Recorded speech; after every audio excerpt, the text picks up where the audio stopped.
পিরিতে ভালা না গো, পিরিতে শান্তি মিলে না।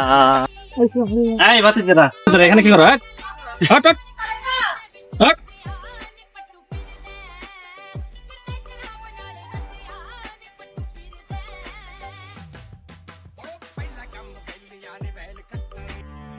মুরব্বী মানুষের সম্মান দিতি নাই, এ মুরব্বী মানুষের অতিরিক্ত খারাপ, এ মুরব্বী মানুষের মানুষের যাতে নয় এলে সাগলা সুদাইলে কি সম্মান দিব বুঝিও না। আমরা দেখ সাহায্য তুলি দিয়ে এখন বেবিটা নিয়েছি, খাওয়া সময় বেবিটা নিয়েছি, এটা হইলো না। আরে আমার সম্মান দেয় নাই, আর আমরা উঠতে যাবি সমাজ।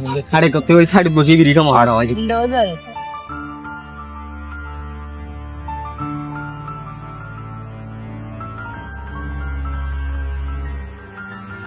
সাজি দেশে আর আগলে দিয়ে ওড়ানো থেকে তুলিয়ে আবার বিড়ি খাই চলে যায়, কেমন থাকলে সাগর তাহলে মানুষ হইবি কোনো সময়। ও ভাইরা ডাক দাও তো মা। এই ভাতিজারা এই ঠিক আছে, এই সামনে থেকে আগে কাকি আমার বোধহয় ডাক্তার নিছি আরেকদম।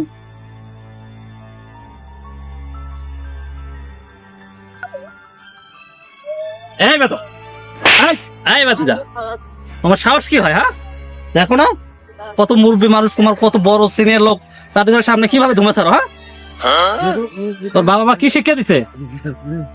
ভদ্রতা শেখো এখনো? তোর মতো চাচা হিসেবে বোধ ধরাম না, তোর মতো চাচা কত আইলো গেল। তোমার বাপে তো আমাকে দেখে মনে করো সিগারেট ফেলে দেয়, বুঝছো? আর তুমি আমার সামনে সিগারেট যেভাবে ধোয়া ছাড়ো, আশ্চর্য হয়ে গেলাম আমি।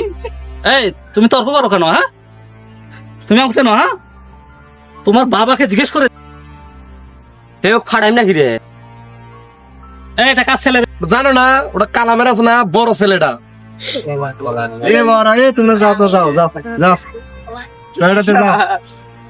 ছোট কিংবা বড়, আপনি সম্মান দিলে আপনি সম্মান পাবেন, এটাই স্বাভাবিক।